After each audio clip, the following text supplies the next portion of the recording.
Thank you, Chris Eldridge, for that wonderful music. I was so caught up in it. I almost missed my cue. It was so beautiful. I once asked a high priestess how she knew she would become devoted to the divine, nature, and the people who worshiped with her.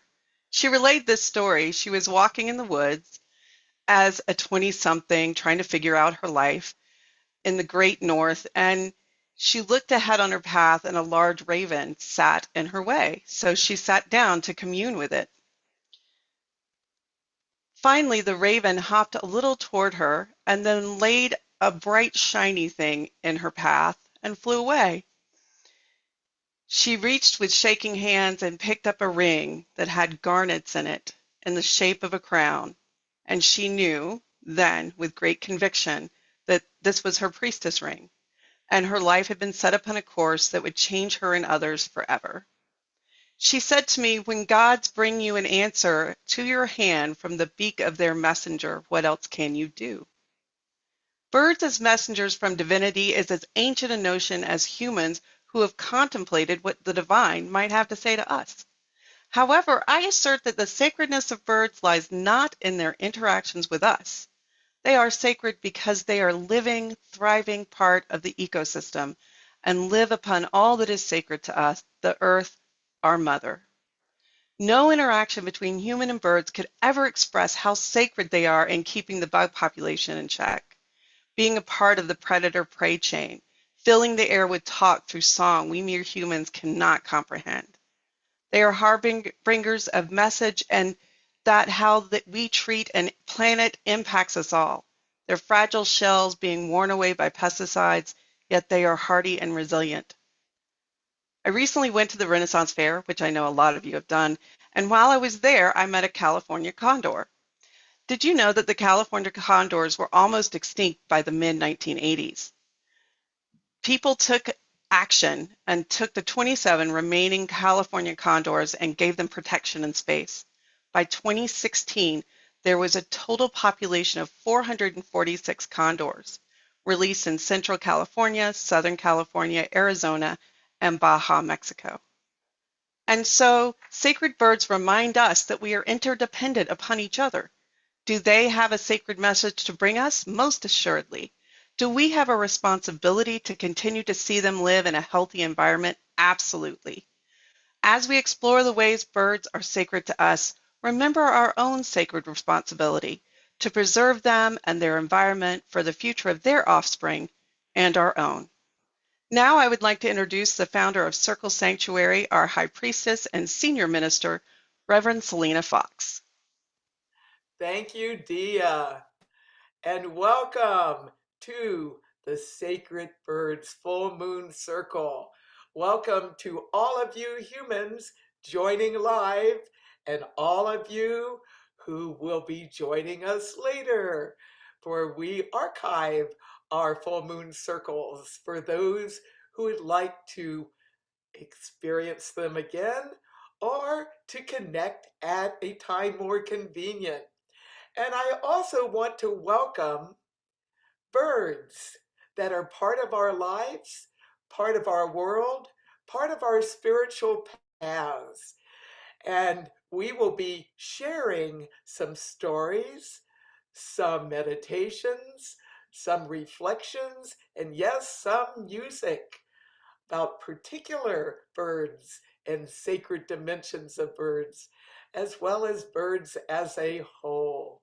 So welcome, and let us attune and commune with the sacred bird's full moon circle.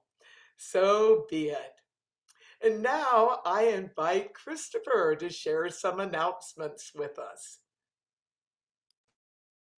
Wonderful. Thank you. Blessed sacred birds, full moon greetings. We at Circle Sanctuary are so very grateful to all of the volunteers on this broadcast this evening and for all the other volunteers that keep the Circle Land and Green Cemetery in good shape, that run our various programs, contribute to publicity, produce weekly Circle Sanctuary Network podcasts, and those who volunteer for office work and to work in the resources shop, among so many other activities on behalf of our church. Thank you all so very much. We could not do this without you. Join other volunteers at Circle Sanctuary on Saturday, June 8th, to pack the PSG truck and prepare for summer on the sanctuary land. Please register at circlesanctuary.org. Our next full moon circle will be at our pagan spirit gathering at summer solstice time, when our midsummer night full moon circle will be held in person on Friday, June 21st. If you are attending Pagan Spirit Gathering and are interested in being a part of this PSG Full Moon Circle, please contact Judith, Dia, or Selena. So please join us for the 2024 Pagan Spirit Gathering, June 16th to 23 in Missouri, USA. This national pagan gathering brings together pagans of many paths and places to celebrate summer solstice and pagan community. We create and live in a magical pagan village and celebrate with rituals, bonfires, concerts, and workshops. For more information, please check out our website. Registration is now open. Circle Sanctuary provides a wide range of services for pagans worldwide. We have more than 1,000 workshops, interviews, discussions, and rituals available for free via our podcasting network, CSNP.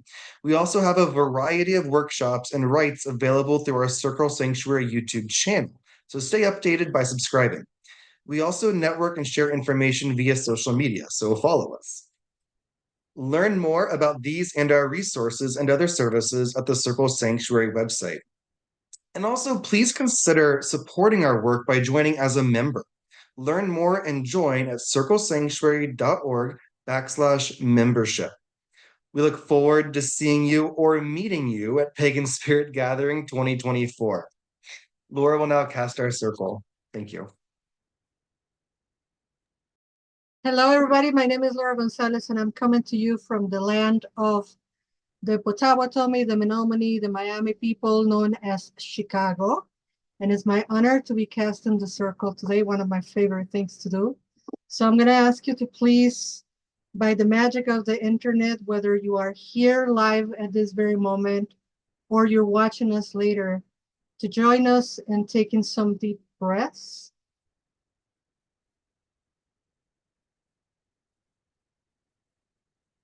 Let's breathe together.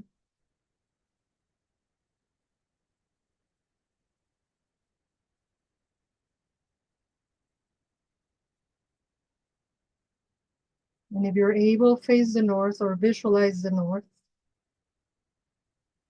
I call upon the guardians of the north, the energies of earth, to come and join us in the circle, to bring stability, growth, foundation, and beautiful trees to make home for all the birds. Welcome, earth. So be it. Now face or visualize the east. We call upon the guardians of the east, the winds that helps birds fly, to bring your thoughts, ideas, and inspiration, and to be here with us in this place of clear, concise, and loving communication. Welcome, air. So be it. Now facing the south, or imagine it, we call upon the guardians of the south, the energies of fire, transformation and dynamic movement, the movement of the birds, the dynamics dynamic movement of anything that flies. Welcome fire, so be it. And now to the west, visualize water, the element that helps us laugh, that helps us cry, that helps us feel all of our emotions. Water be here with us, feeding us as you feed all the birds. Divine Spirit, we know you're always with us. To the cosmos above and all the things that we don't know, and the earth below us, with so many things yet to discover. We know all elements are with us, and our circle magically is cast. So be it. And now Richard will take us into Kindling our Fire. Thank you, Laura, for casting our computer-connected cyberspace sacred circle. My name is Richard. I'm logged into this Full Moon Circle podcast from my humble hoarder house in Madison, Wisconsin. This moon cycle is spring in the Northern Hemisphere. Spring brings singing birds, and that is the focus of this full moon circle. I have a pair of cardinals that have nested in my backyard for years. Late in the evenings, the males declare their territory from the highest branch of the tallest tree in my yard. You can hear them all over the place, which is exactly what they want to do.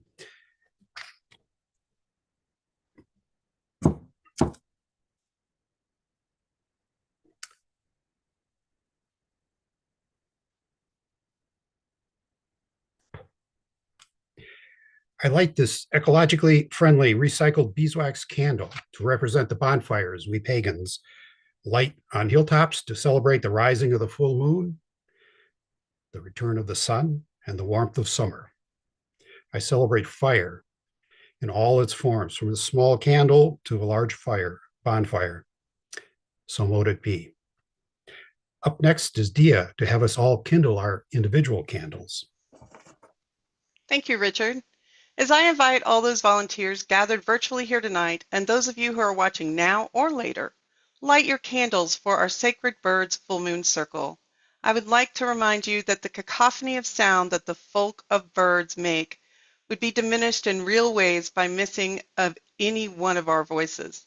Similarly, the full moon broadcast circles rely upon you, your voice, your insight, to help us bring this every month. Please consider joining our presenters, new and old, presenters that necessarily lend their voices to the music and experience of the Full Moon Circle broadcast. I would like to thank all of our presenters and welcome back Melissa Wetherill.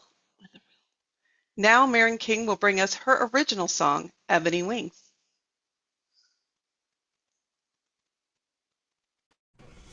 Thank you so much, Dia.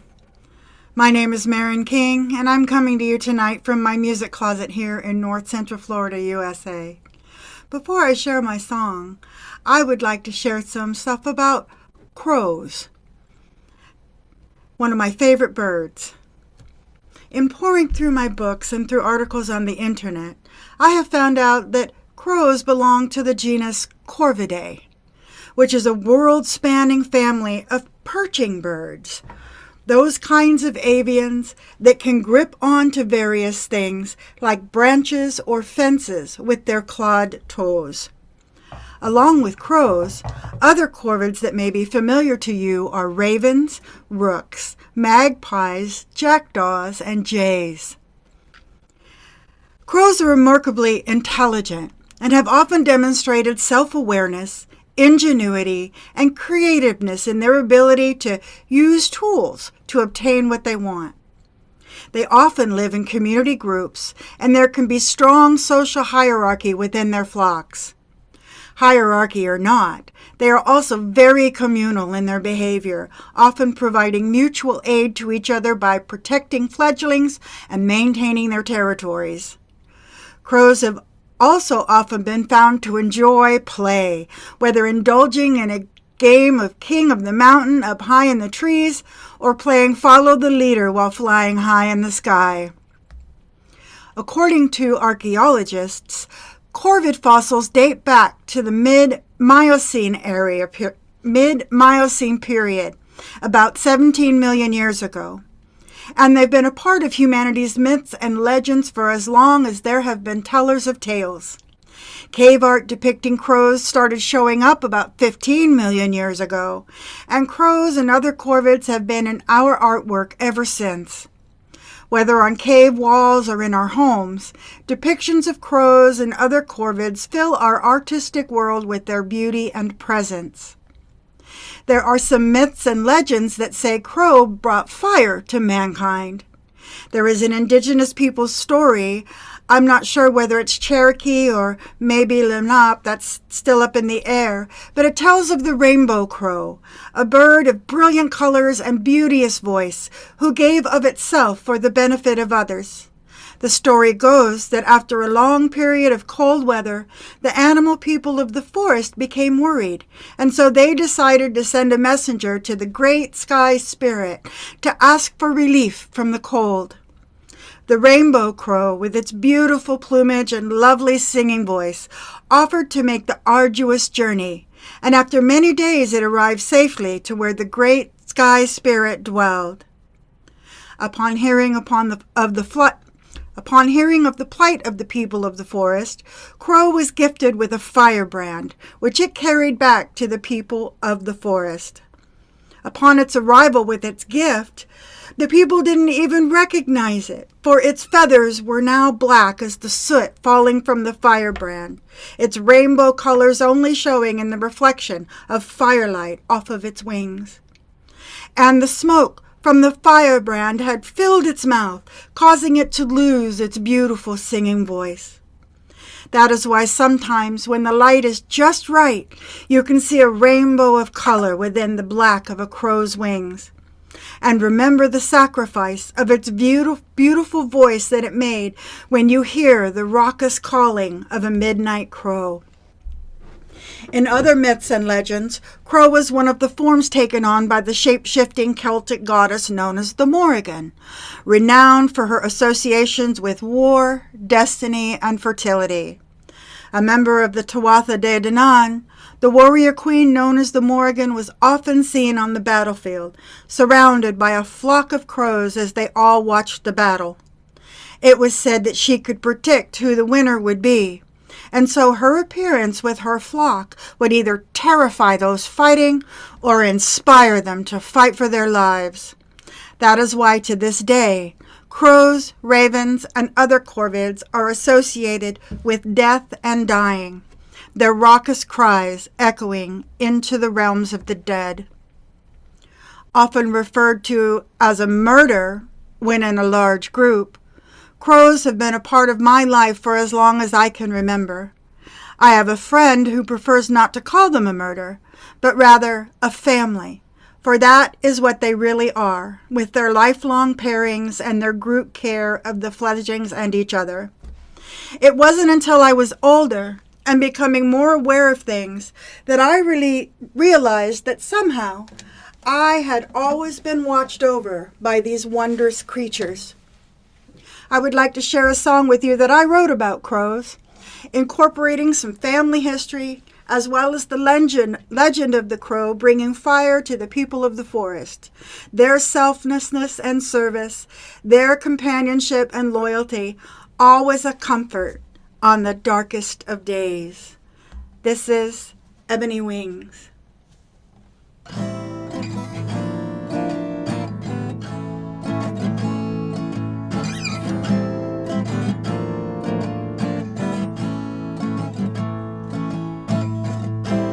8:10 on a Tuesday morning, sipping coffee in the wild,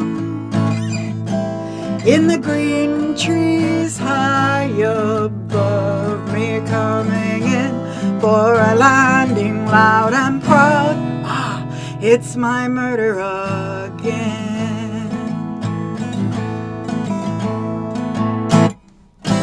They follow me everywhere, raven's wings ever by my side. Grandmother is ever watchful watchful of her daughter's daughter as she flies through these ever-darkening skies.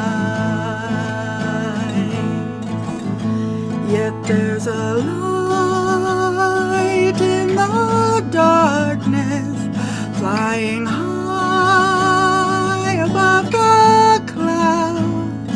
Ebony wingtips play with the starlight, and a firebrand reflects across the sky as they glide on through the night.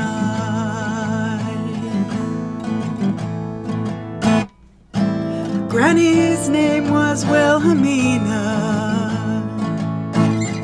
long chestnut hair and azure eyes. She worked her magic in the moonlight, while rattling wings and raucous cries rose through the night like sparks above a ritual fire. She asked her friends to fly the skyways, to find the hard lights of those she loved, as they journeyed along their pathways, silent watchers of the magic in their steps and the shine they leave behind.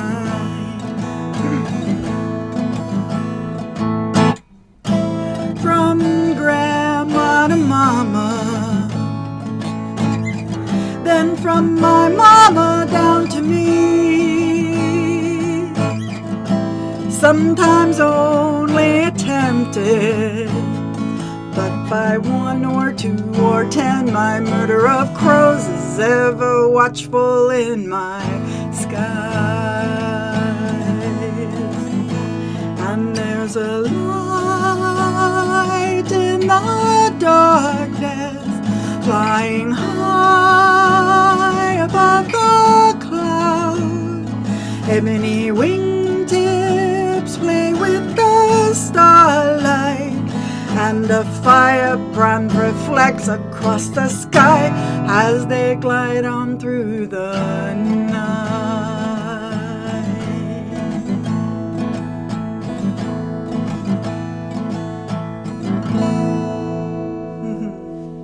Caw, caw, caw, caw. And now I invite Melissa to share a reading with us about wild geese. Thank you, Marin, and that was just beautiful. Just an awe. Hi, my name is Melissa. I live on the lands of the Chinookian peoples here in Portland, Oregon, and I'm sharing my favorite poem today called Wild Geese by Mary Oliver. You do not have to be good. You do not have to walk on your knees for 100 miles through the desert repenting. You only have to let the soft animal of your body love what it loves. Tell me about despair, yours, and I will tell you mine. Meanwhile, the world goes on. Meanwhile, the sun and the clear pebbles of the rain are moving across the landscapes, over the prairies and the deep trees, the mountains and the rivers. Meanwhile, the wild geese, high in the clean blue air, are heading home again. Whoever you are, no matter how lonely, the world offers itself to your imagination, calls to you like the wild geese, harsh and exciting, over and over, announcing your place in the family of things. And now Charbert will do her presentation on owls. Hey, everybody. Gosh, I just love how passionate we all are about sacred birds and just beautiful offerings so far. I'm going to be talking to you about owls. And we had that beautiful graphic for this full moon circle with a gorgeous owl. People all over the world across time and culture are generally fascinated by owls. They have become imprinted in popular culture with iconic characters like Hedwig and Harry Potter. Note the owls are postal carriers, a domesticated version of messengers. I love that. But in literature, in poetry, in film, in sacred story, you can rarely find an earth inhabitant with more deep symbolic meaning than owls. Owl symbolism varies across different cultures, of course, but owls in just about any culture represent the spiritual or metaphysical or magical realm. And I don't know, maybe it's their enormous eyes or their sharp claws, their widely beautiful feathered wings, their nocturnal habits, their ability to turn their heads 270 degrees. That's pretty cool. The owl's cultural significance varies across different regions and traditions, but it consistently holds a place of reverence and intrigue. And today, owls are a very popular tattoo symbol. If you hadn't noticed, maybe you've got one, almost a personal totem. Very popular is the wise owl for knowledge and intuition. How about the night owl, connecting to the moon and the mysteries of the night, right? How about the guardian owl who protects you and is about watchfulness? So, whether or not you tattoo owls on your flesh, people generally have very deep emotional responses to owls and a very deep connection with them. I know I have.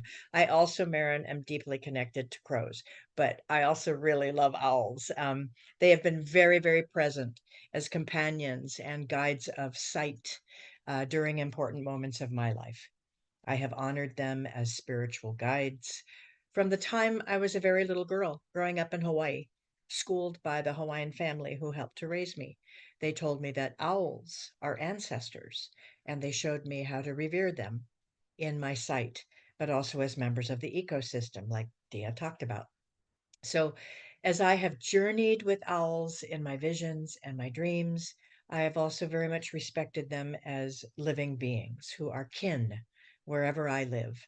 And as such, I make sure that I protect their habitat like I did when I was a college student in the Pacific Northwest during the spotted owl wars, fighting to protect old growth forests and the native ecosystems that protect owl species and many other species. I have never used pesticides or rodenticides because I do not want to poison the food chain, which only end up killing owls among so many other animals.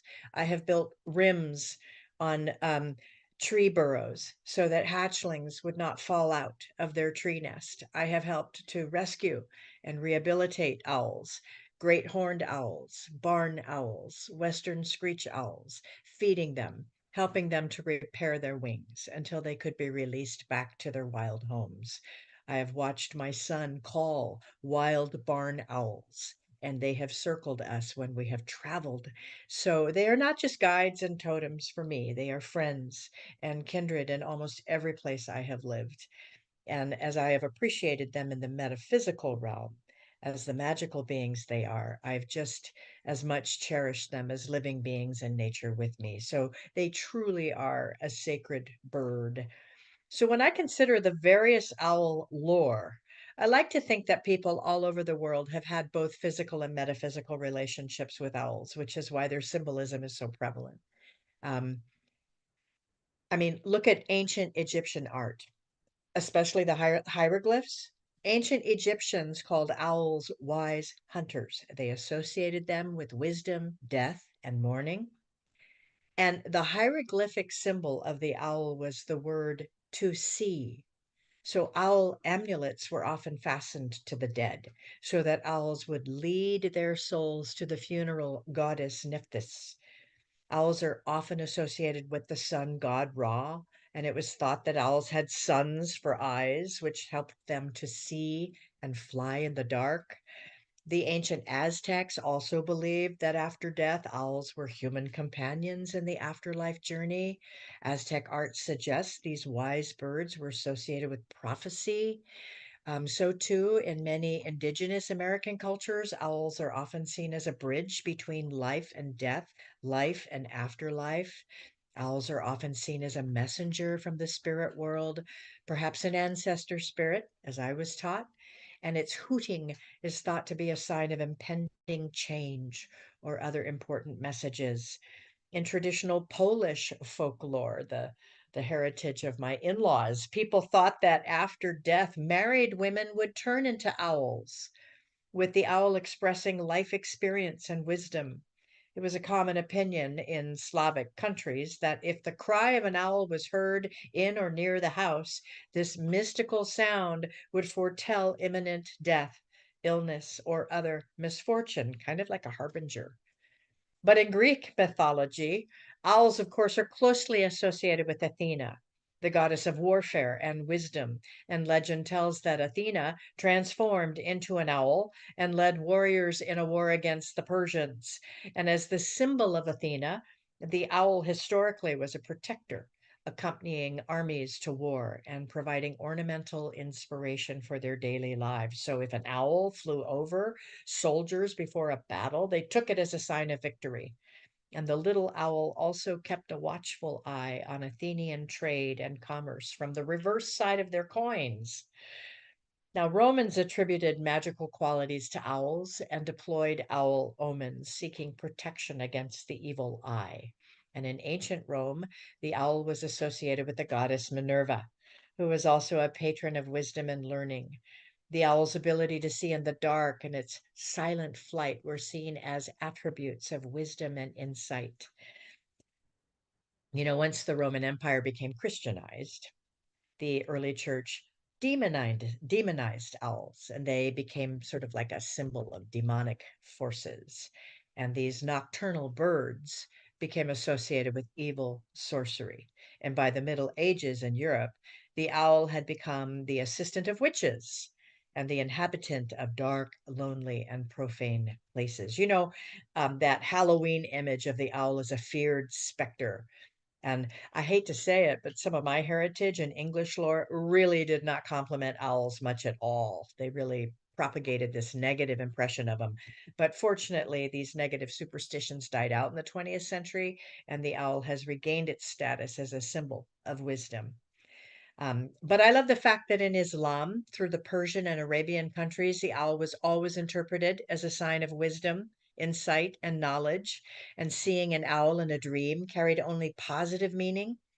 Buddhism, too, it expanded from Eastern cultures to Western, and generally owls represent knowledge and intelligence, appreciated for their fortitude, peace of mind, and patience, qualities that meditators want to cultivate. And in Japan and China, owls symbolize good fortune and protection. They have a connection to feng shui, and placing an owl in your home, either through an object or a painting, is thought to banish negative energies and to bring about abundance mentally, physically, emotionally. And of course, in Hinduism, owls are strong, positive associations with the goddess Lakshmi, the deity of wealth and prosperity. So owls are considered to be wise and lucky, prosperous and powerful. In Norse mythology, the owl is associated with the god Odin, who is known for his wisdom and knowledge. And the owl is considered Odin's symbol and is believed to accompany him on his journey. So, in my own personal spiritual heritage, owls hold a significant place in Celtic folklore, where they are often regarded as foretellers of events and symbols of transformation. Sometimes they're associated with the king of the fairy in Celtic tradition and with the cycle of life and death, representing a balance between light and darkness, creation and destruction. So much symbolism around one species, right? In my personal experience, if owls are appearing everywhere in dream time, in my sight, in actual waking life, I really pay close attention to what changes are a coming or what decisions I may be being urged to make, because transformation may well be afoot. And I pay very close attention to intuition then, get in touch with my internal guidance system. Because when owls appear, I really respect this sacred bird and the relationship that I am blessed to have with these sacred birds. And I know that spirit is communicating with me through this relationship. And so it's time to listen deeply and learn.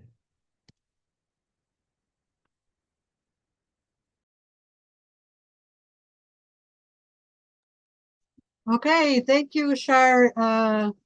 Ancient Aztec here, we still revere a whole bunch of birds, not just the owl.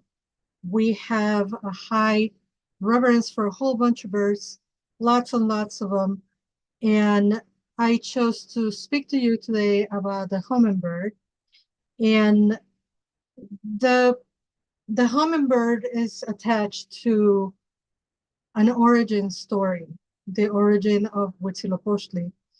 And the legend has it that Coatlicue, the mother goddess, was sweeping her home, and a bunch of feathers from a hummingbird fall on the floor. And she picked them up, but she saw that they were so beautiful that she put them on her skirt. She kept them. And next thing you know, she's pregnant. I know, very similar story. And then the child that she carried had no father.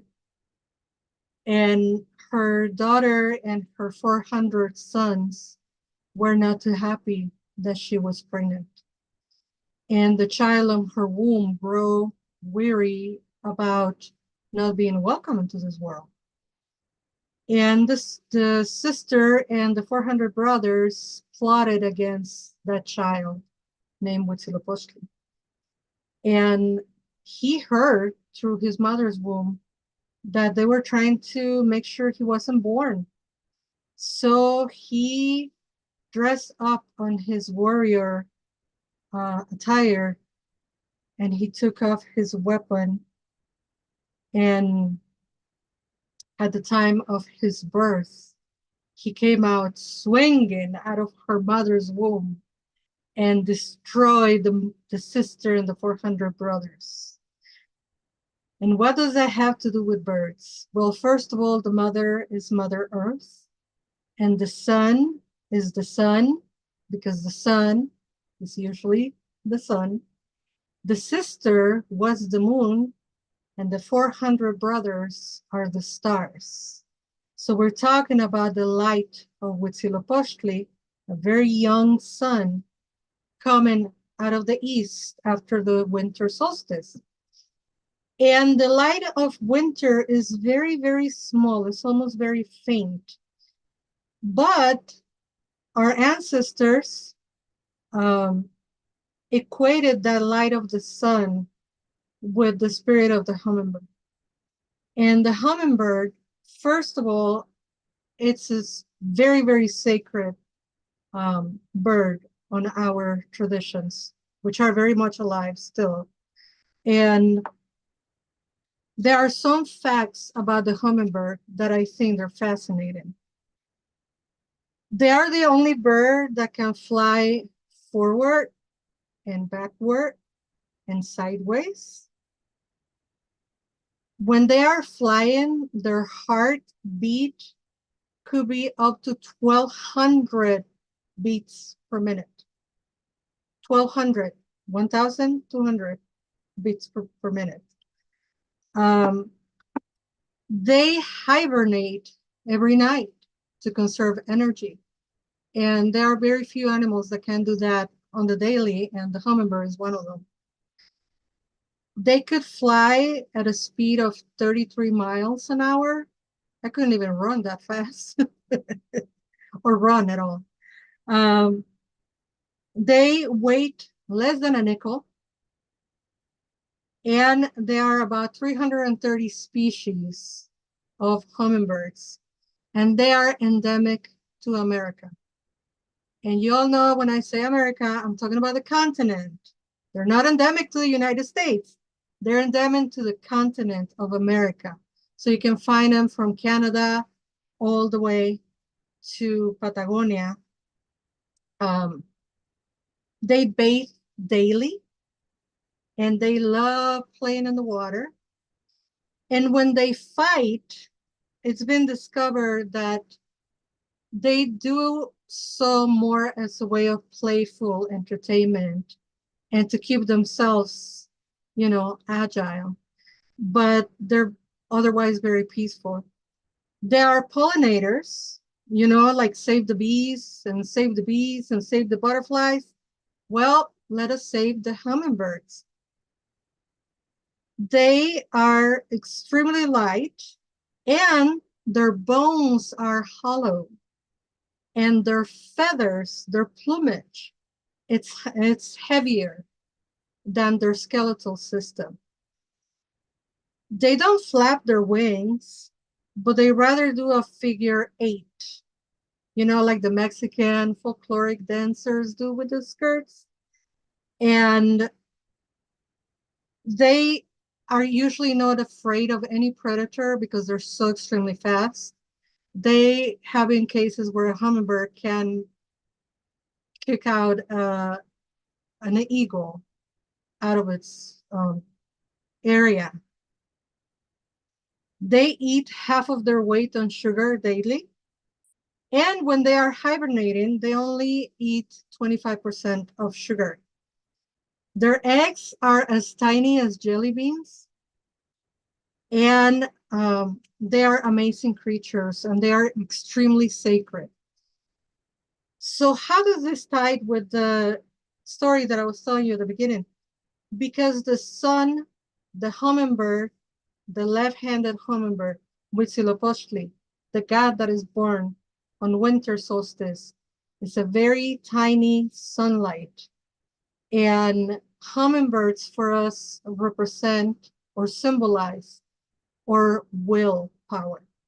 The power to survive, the power to keep moving, the power to keep going, the power to say, okay, I might go into the past a little bit, but I'm going to move forward. They don't walk, they only fly. And they are just incredible, incredible creatures.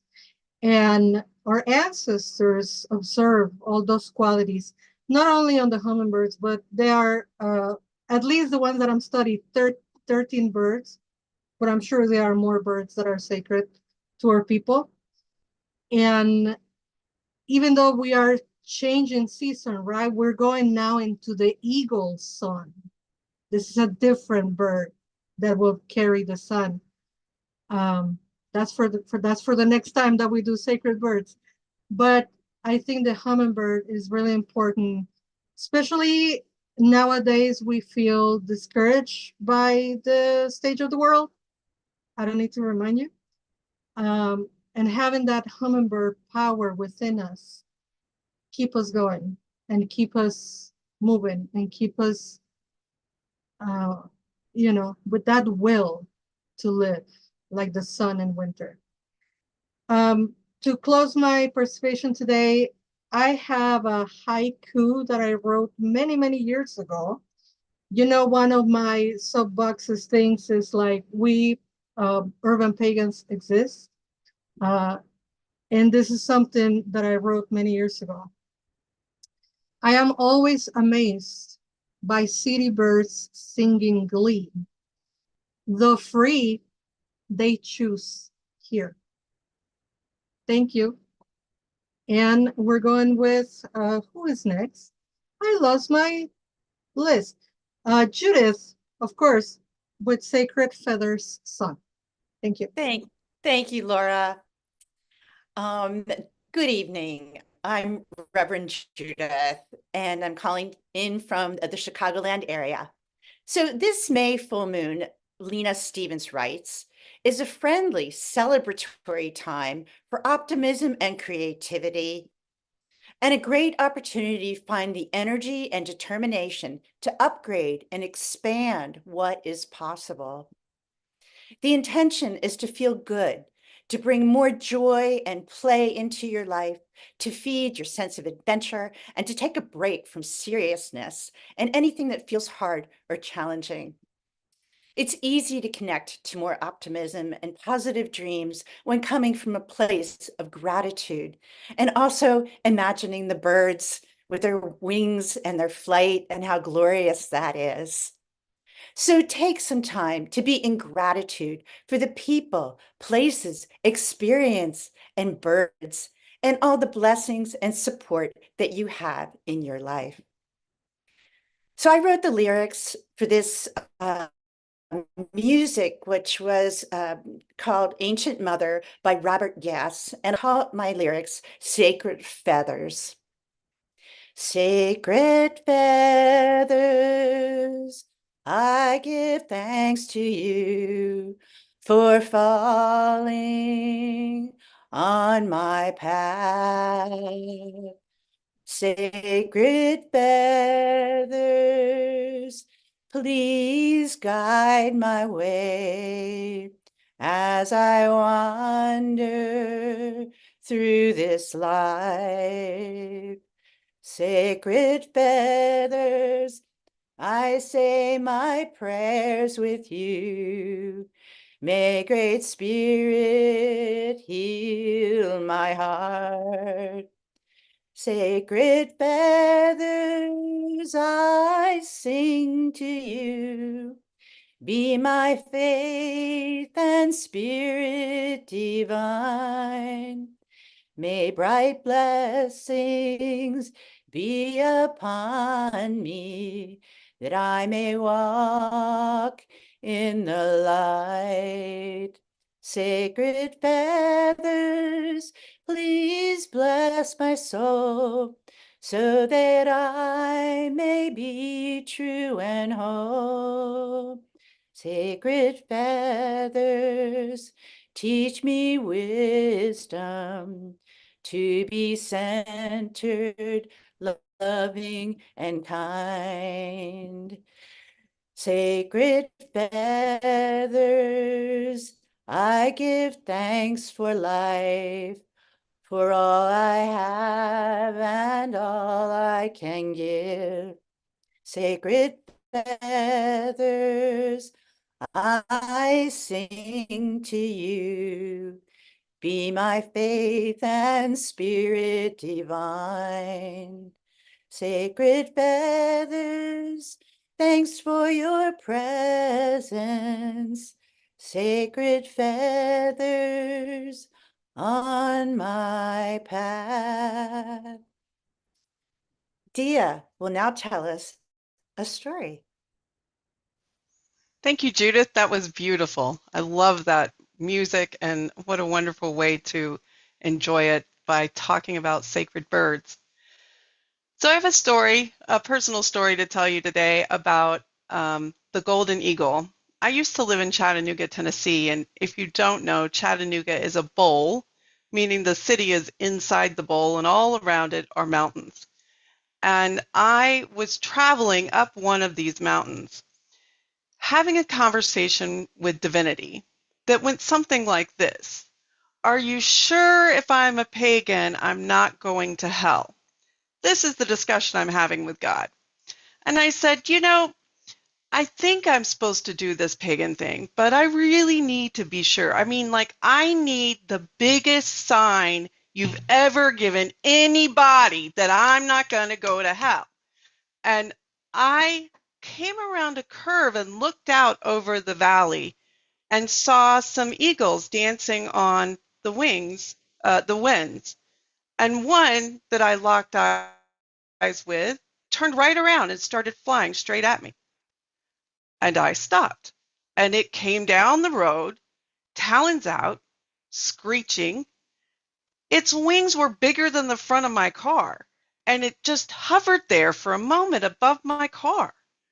And then it flew off. And when it flew off, I thought, did that really happen? So I turned to look at the car next to me going the opposite direction, and the driver was like even he couldn't believe it. And I was like, wow, what does that mean? I wonder what that means. So I happened to be going to a pagan ritual. And when I stepped into it, the priestess said, you look like you've seen a ghost. And I said, no, I think my doubt has been killed by a golden eagle. We need to find out what this means. And so we looked it up on the internet, and I was given the name at that time of Shadagaya. And Shadagaya was the messenger for the Kusawati or the Cherokee people. And he came directly from divinity and always was a positive answer, an affirmative answer, a yes answer, and was so sought after that that warriors, before they would go to battle or do anything, would meditate until the golden eagle came to them. And so I decided that yes, indeed, I would not go to hell if I became a pagan, and that my time was set. And that is how I made the ultimate decision to turn away from Southern Baptist evangelical and become a pagan. And we are going to turn and talk about bird language with Andrew Bear. Thank you, Dia. What a delightful and striking story. Thank you for sharing. My name is Andrew Bear, and I'm coming to you from the west coast of California, Monterey Bay, traditional land of the Rumsen and Mutsun and Esalen peoples. And I'm going to, as I was thinking about the theme, birds have been such an important part of my life.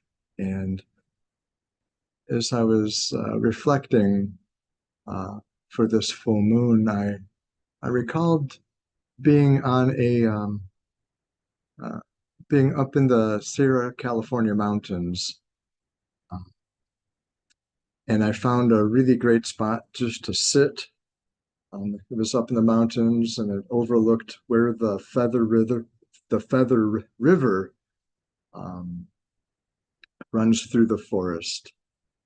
And I remember settling my body down, bringing my attention to my breathing, and I was just enjoying the peace of the place, and decided just to meditate there for a while. And so just following my in-breath and out-breath.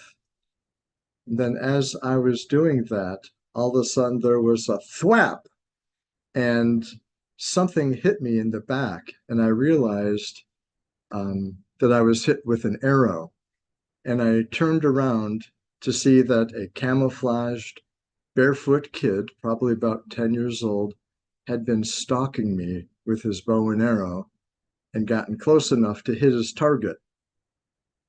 So I looked at this young predator in the eyes, and he gave me a big smile and went, "Yes," very proud of himself. Fortunately, the camouflaged barefoot kid's arrow had a red foam tip on it, and so it didn't cause me any harm, except for just shocking me out of my meditation experience. So the context of this experience was me and my son were participating in a family wilderness survival week, where a community of families and kids were immersed in learning and practicing primitive skills and nature awareness. And one of the things we were learning is bird language through spending time in a sit spot. And so as I started practicing with this, I realized that when I enter a forest, a bird might notice me and make its alarm call to alert others that a potential predator is coming in their direction. Most birds, as you know, have a variety of calls, including mating songs, territorial songs, and almost all of them have an alarm call. Alarm calls are often fairly distinctive, and what's interesting is other species of birds and mammals will recognize an alarm call. So, for example, when I enter a forest, a dark-eyed junco might notice me and start making its alarm call. And the alarm call of a dark-eyed junco is not very loud. It's more of a like that. So when a dark-eyed junco makes that alarm call, a rabbit might head for cover, a squirrel might head up in a tree to hide, and a deer might freeze. And then off in a distance, a scrub jay might have heard that junco's alarm call and start making its own alarm call, which they're pretty noisy, and that we used to joke that it's finding who's sneaking up. So it's the scrub jay's alarm call is sneak, sneak. and would pass that message throughout the forest. And like a ripple spreading from a pebble dropped in water, the forest's reaction to my presence ripples out in concentric circles from the disturbance, which is me.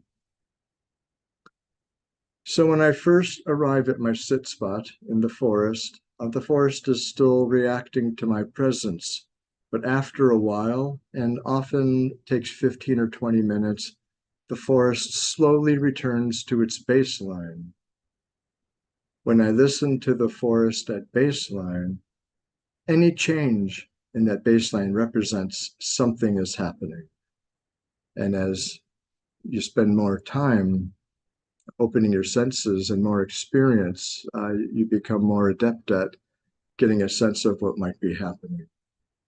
If I hear an alarm call, especially an alarm call that's off in the distance, and then I start hearing alarm calls a little closer to me, I know someone or something is coming in my direction. So that day when I was enjoying my breath and meditating, when I was shot by the arrow, if I had been mindful of the birds in the forest instead of focusing on my breath, I would have noticed, and I recalled after I was reflecting on it, I recalled hearing the alarm of a mountain chickadee in the trees high above me. And the mountain chickadee's alarm call is kind of a like that. I don't know if you can hear it well over the microphone, but if I had heard that, I would have known that something is happening, and I might have turned to look around, and I might have spotted this camouflaged barefoot predator silently sneaking up to me from behind before he was able to let his arrow fly. So that chickadee was trying to warn me. As the barefoot camouflaged boy retrieved his arrow and then silently disappeared back into the forest again, it occurred to me that this is a lesson in sacred bird magic. If we learn the language of birds and know how to listen to their language and hear their messages, our awareness expands to encompass place and the community of life. So I'm going to invite anyone who's listening to, sometime find a spot to be still and allow the land to return to its natural baseline, which often takes 15, even 20 minutes. Open your senses. Keep your eyes open, using your peripheral vision, and don't look at anything in particular. That way you'll sense any movement in the panorama around you. And then attune your ears to the sounds of birds, as well as the silence. Still your body and mind. The birds will tell you much.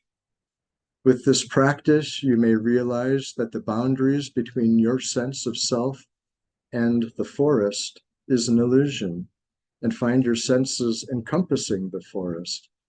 You might feel an animal or person walking in the distance as if it was walking on your own skin. You might hear a vole scurrying for cover behind you and know without even looking that a hawk is flying overhead.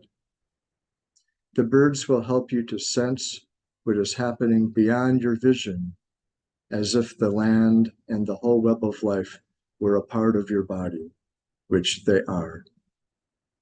And if there are any mischievous children of the earth stalking you from behind, you will have plenty of warning.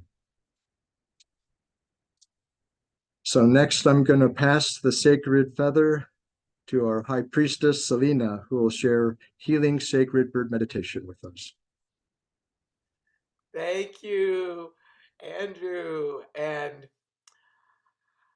I appreciate those approaches for really tuning in to the language of our winged ones around us. And I'd like to just share that I have been doing that as part of living in a forest that adjoins Circle Sanctuary Nature Preserve. We're in southwestern Wisconsin, USA. And recently, I came up with an additional way to understand language of birds. I have an app on my phone called Merlin. So it is so fabulous.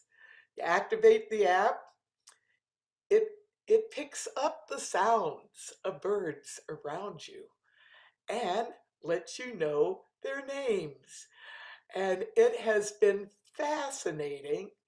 I've been watching birds pretty much my whole life and living in a forest where birds are part of the community of life where I make my home. And to actually be able to know about even more birds and to learn some of their language has been really, really powerful. Well, I am so thankful for all of us sharing about sacred birds tonight. And in a few moments, we'll have a chance to experience some music that will guide us in a meditation to send healing to ourselves and to others in need. And in preparation for that, I'd like to share with you about the swan.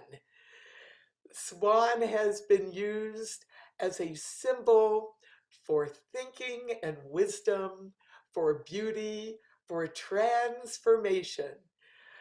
There's Swan Lake and many tales of swan maidens. Well, many people are aware of swans and their magical properties, but perhaps less are aware that the swan is a form of the Celtic goddess Bridget. And I invite you in the meditation that we will have in a few moments to envision the full moon, whether it's shining where you are or not right now. Envision it, honor it, imagine beams of light coming from the full moon. And then I invite you to imagine yourself riding on a swan, on a moonbeam, and going and visiting places on the planet in need of healing, those who are loved ones that are in need of healing. As I invite Chris to play some wonderful flute music for us to have a healing ride on a swan, on moonbeams to those places and individuals in need.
Thank you, Chris. And as we conclude the healing part of this meditation, I invite you now to call to mind the birds around where you live.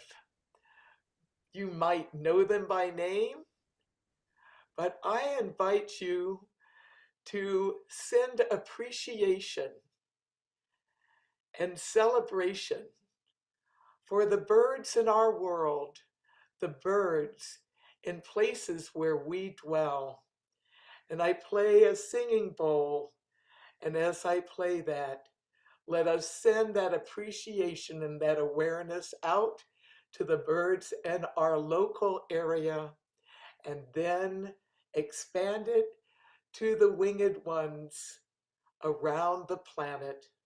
Songbirds, predator birds, big birds, small birds, birds of many types.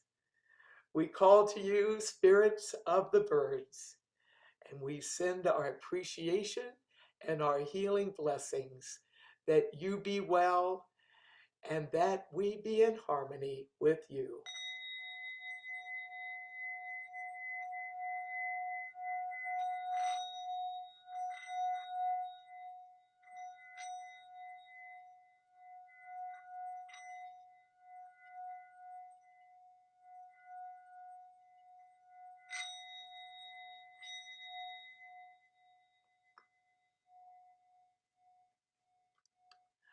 We give thanks to birds of many types, birds in our lives, birds in our world, birds in our dreams and our spiritual practices.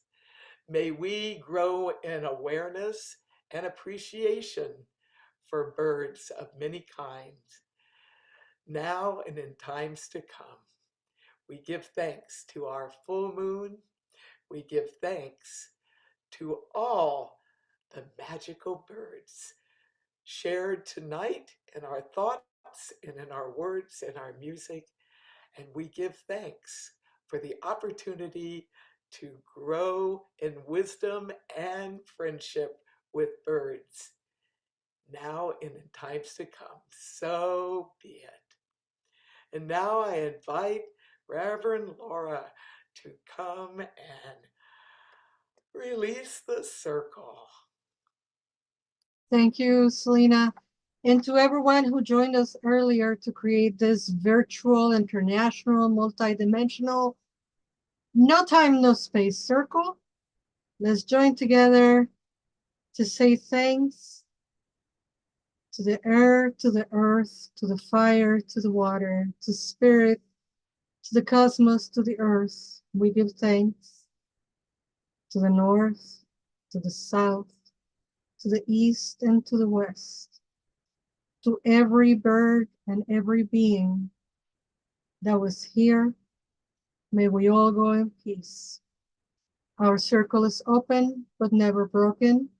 Merry we meet, merry we part, and merry we meet again. So be it.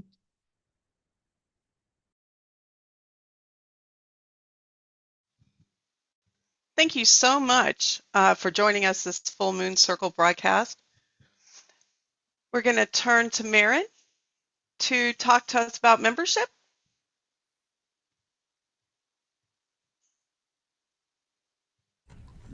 Okay, sorry, I thought Selena was going to go first. Thank you for joining us for this Full Moon Circle broadcast, which has been brought to you by some of Circle Sanctuary's wonderful volunteers. Volunteers are a vital force in keeping Circle running, but we also need your donations for the upkeep of the sanctuary land, the green cemetery, and our buildings. We want to keep the lights on, the doors open, and the roof over our temple room and resource shop for all members of the worldwide Circle Sanctuary community. And you can help us to make that possible with your support. No donation is too small, and you can choose to make a one-time contribution or a once a month or once a year gift through the Circle Sanctuary website.